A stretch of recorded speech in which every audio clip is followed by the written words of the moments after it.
ഇനി നന്നാറി തന്നെയാണ് നറുനീണ്ടി. Hi all, അപ്പോൾ എല്ലാവർക്കും സുഖമല്ലേ? ഞാൻ ഇന്നൊരു സാധനം കാണിച്ചു തരാനാണ് വന്നത്. ഇത് ഞാൻ ആദ്യമായിട്ട് കാണുന്നൊരു സാധനം കേട്ടോ. നറുനീണ്ടി സർബത്ത്. ഇത് അപ്പോൾ ഞാൻ വെക്കേഷന് വീട്ടിൽ വന്ന സമയത്ത് ഫ്രിഡ്ജിൽ ഇത് ഉണ്ടായിരുന്നു. അപ്പോൾ ഇത് ട്രൈ ചെയ്ത് നോക്കാമെന്ന് വിചാരിച്ചു. ഞാൻ നന്നാരി അങ്ങനത്തെ കുറച്ച് സർബത്ത് ഞാൻ ട്രൈ ചെയ്തിട്ടുണ്ട്, പക്ഷേ നറുനീണ്ടി സർബത്ത് ഞാൻ ആദ്യമായിട്ടാണ് ട്രൈ ചെയ്യുന്നത്. അപ്പോൾ ഇതിൽ ഇവർ പറയുന്നത് ഒന്നുകിൽ പാലിൽ, അല്ലെങ്കിൽ വെള്ളത്തിൽ, അല്ലെങ്കിൽ സോഡയിൽ, അല്ലെങ്കിൽ ഐസ്ക്രീമിലോ ചേർത്ത് ഉപയോഗിക്കുന്നതാണ്. അപ്പം നമുക്ക് എന്തായാലും വെള്ളം വേണ്ട, സോഡ ഇവിടെ ഇല്ല. ഞാൻ വിചാരിച്ചു ഒരു ഗ്ലാസ് പാലിൽ എന്തായാലും ഇത് ചേർത്ത് നമുക്ക് മിക്സാക്കി കഴിച്ച് നോക്കിയാലോ. ഗൈസ് ഇത്ര വെച്ചിട്ടുണ്ട്, മിക്സ് ചെയ്യാം.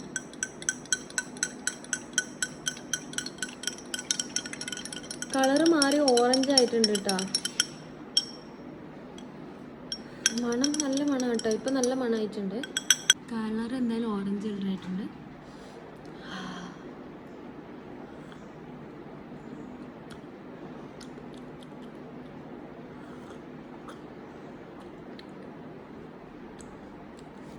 കുറച്ചും കൂടി ആഡ് ചെയ്തിട്ടുണ്ട്, കുറച്ച് ഓറഞ്ച് കളറായിട്ടുണ്ട്.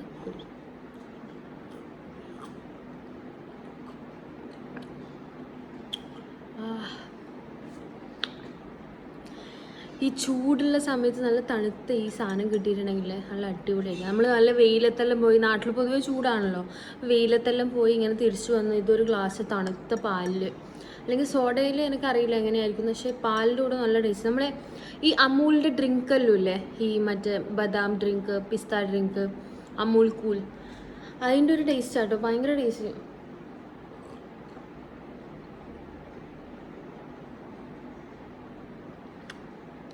അപ്പോൾ ഗൈസ്, ഇത് ട്രൈ ചെയ്യാത്തവരുണ്ടെങ്കിൽ എന്തായാലും വാങ്ങി ട്രൈ ചെയ്ത് നോക്കാം. നല്ല ടേസ്റ്റ് കേട്ടോ. നറുനീണ്ടി സ്പെഷ്യൽ നറുനീണ്ടി സർബത്ത് എന്നാണ് ഇതിൻ്റെ പേര്. അപ്പോൾ ഇത് ട്രൈ ചെയ്ത് നോക്കുക ഗൈസ്. ബൈ.